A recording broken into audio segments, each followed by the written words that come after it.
O que constitui escravidão? Você foi comprado por um preço. Você foi comprado por um preço.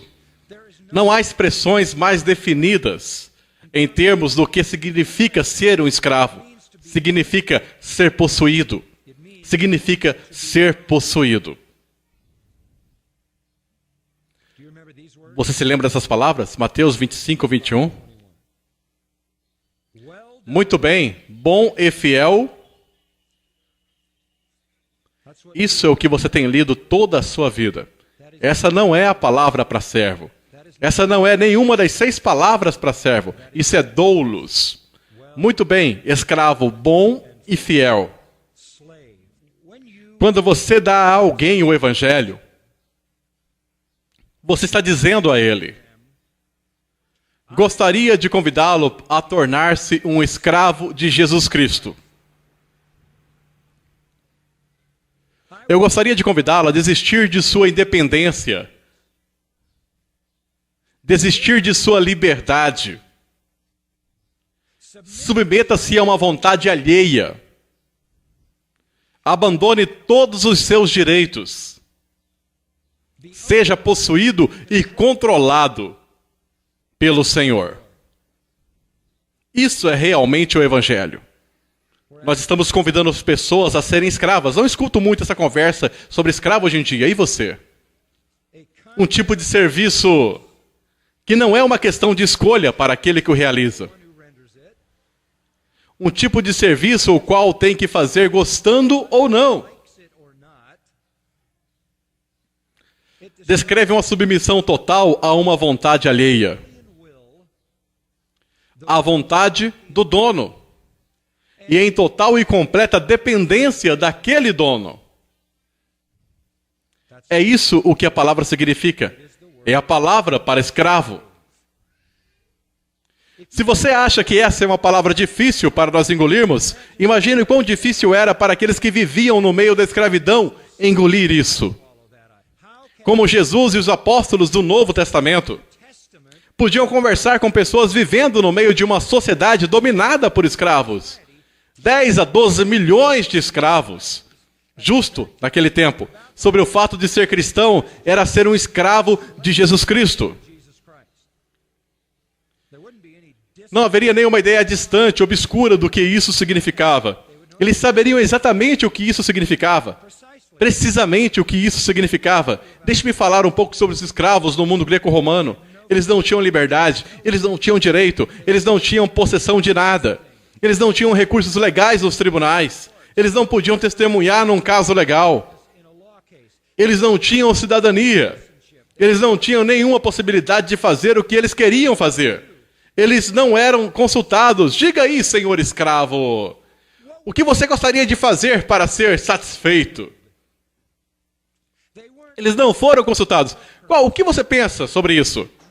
Você pode sonhar seu sonho para que o seu mestre possa satisfazê-lo? Bizarro.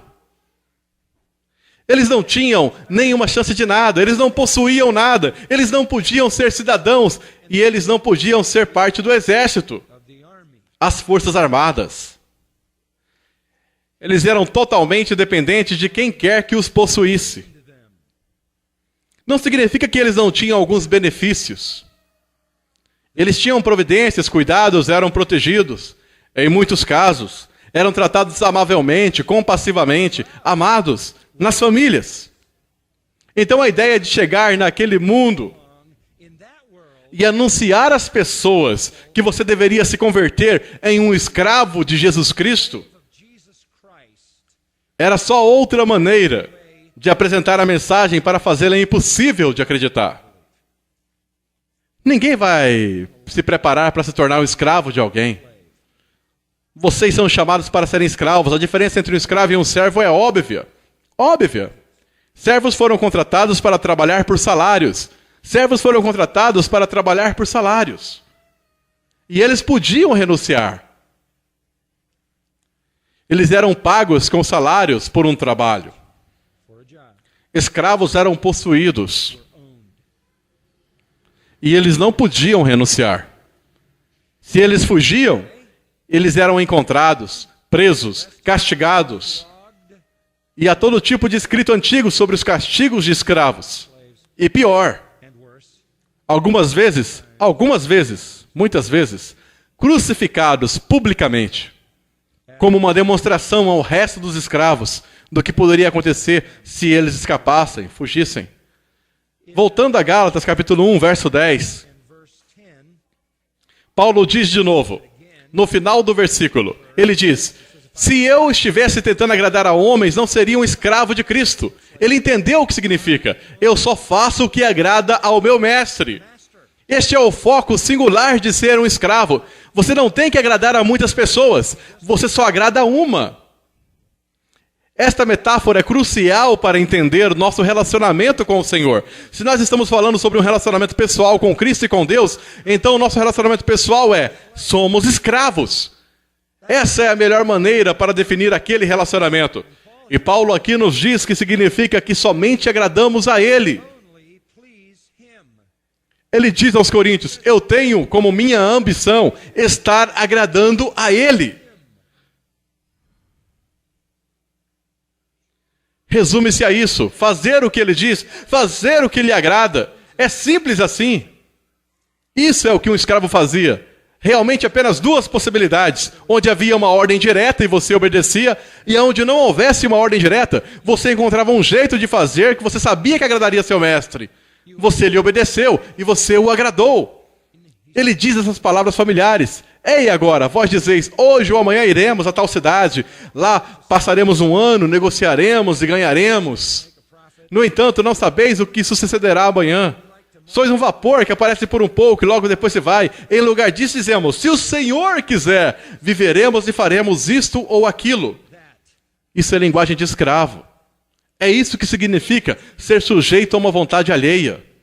Eles eram escravos do passado, eles serão escravos do futuro. Agora nós somos seus escravos. Quem está sendo ensinado pelo livro do Apocalipse que estas coisas passarão?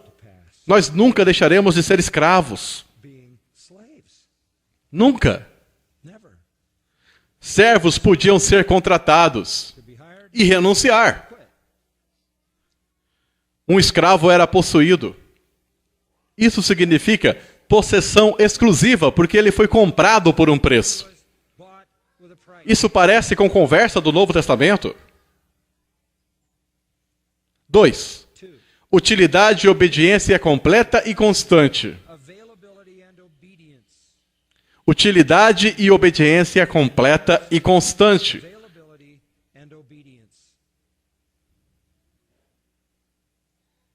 3. Sujeito a uma vontade alheia.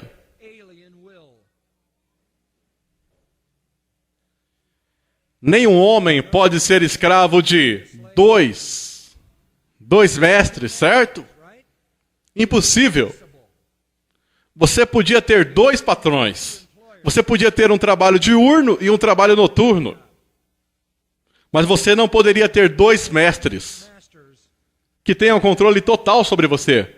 Porque os dois, e todos sabiam disso, este é o porquê dessa declaração. Nenhum homem pode ser escravo de 2 mestres. E então, possessão exclusiva por um mestre.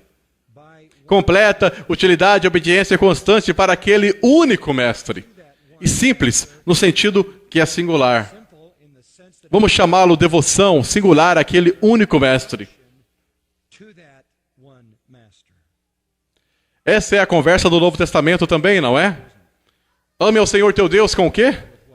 Com todo o teu coração, alma, mente e força. Não tenha outros deuses. Faça tudo o que você fizer para agradá-lo, para honrar a Cristo. 4. Um escravo tinha dependência completa do seu mestre para tudo. Para tudo. Absolutamente tudo.